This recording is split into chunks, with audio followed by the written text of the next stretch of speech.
took me my whole life to work through the false guesses and outright lies other people provide for what matters in life. First, I was told that loving Jesus was the meaning of life. It took me till I was 17 or 18 to figure out that Jesus and other religions were just fakes.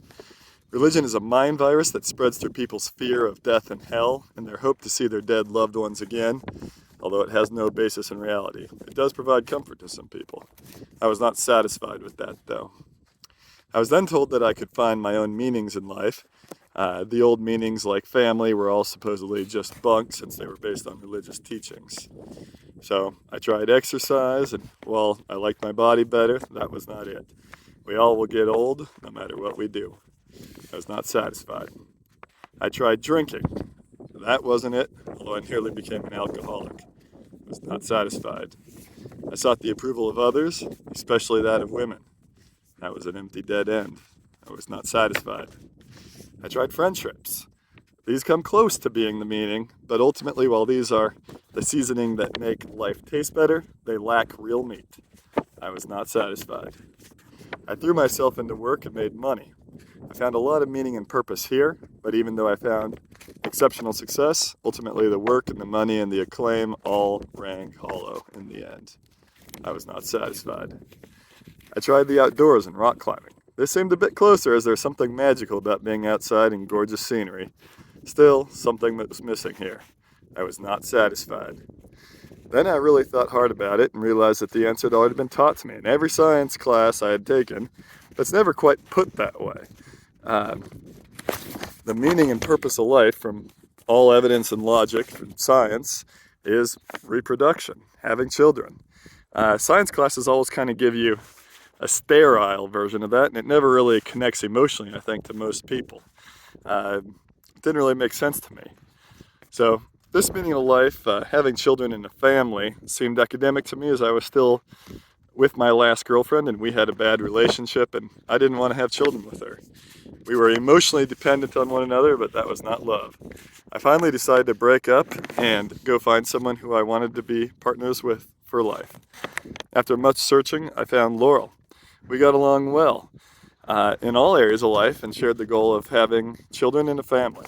We fell in love, we got married, but children still seemed academic to me.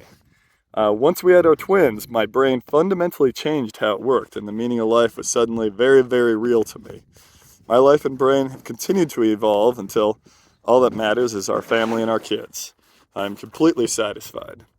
Family is the meaning and purpose of life. Following our biological imperative is essential to leading a happy and full life. Our children are not accessories to our life to be shown off to friends or to have as trophies, showing off their academic or sports accomplishments. They are the fundamental focus where all effort should go.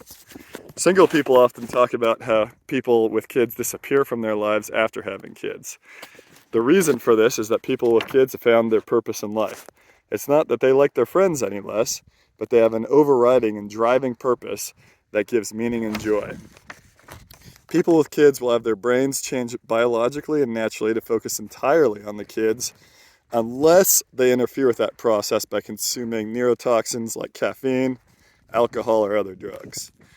A little bit of a side note here is birth control has been falsely heralded as a godsend when in reality it is a godsend to factories that get more production longer from young people, and those people don't realize that there's more important things in life than just business and work.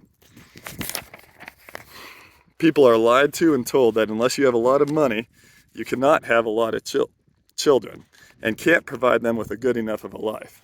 The truth is, all you really need is enough money to feed and clothe and shelter them, which everybody in the modern world basically can do.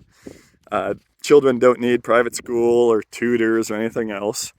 We provided our first two babies with nannies and heavily involved teaching by Laurel and I, but our third child has learned just as much from the first two and advanced faster than they did, even though we don't give him nearly as much attention because we have 4 children now. So if you just feed and clothe your children and do your best within your means, your kids will have a great life. 1 or 2 children only begins the process of having a family. Your brain begins to focus on the right things, but it is not there yet. Each new child provides an exponential explosion of meaning and joy in your life. Humans evolved to start having children far younger than we do today. Even in the 1960s, the average age was only 20 years old. In medieval times, the average age was in the mid to late teens. Educated guesses by archaeologists seem to indicate that people would have children in their mid-teens on average. Medical science today says that if you're 35 years or older, you'll have what's called a geriatric pregnancy, which means there's more likely to have complications and issues and more difficulties than somebody in their teens or 20s. Humans have evolved to have a dozen or more children through the course of our lives. The more children you have, the more joy and meaning you will find. The most important lesson I learned after being a member of an elite country club for a year was from a friend there who, once I had my twins, told me, "You get out of your children what you put into them. If you try to continue to live a selfish life, pursuing all the empty things listed above, you won't find the true purpose and meaning and joy in life.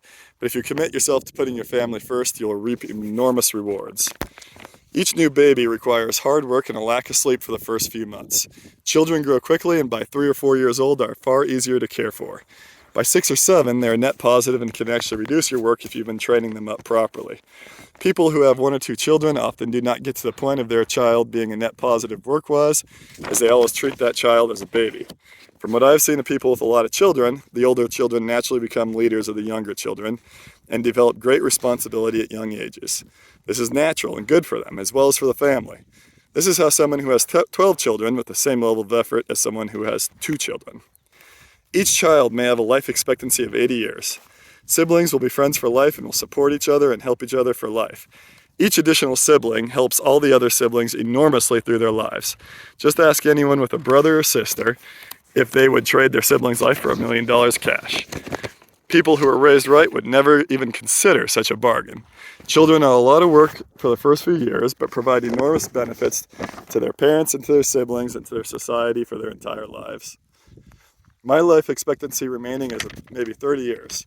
My kids have a remaining life expectancy of 80 times 4, 320 years. More than 10 times the life I have ahead of me. The best thing I can do with my remaining years is to invest it into my children. Doing so will provide me great joy and purpose. People I've seen who continue to live selfishly after they have children end up much less happy, although those who choose to have no children often seem like they have a sucking hole of loneliness inside and spin out of control, especially as they get older and realize that all these pursuits that they have tried to find meaning and purpose in are empty. We should continue to follow our biological imperative and have as many children as we can. And we can care for far more children than we think.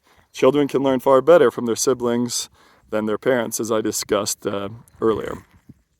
Caring for children is a difficult challenge, but by far life's greatest reward.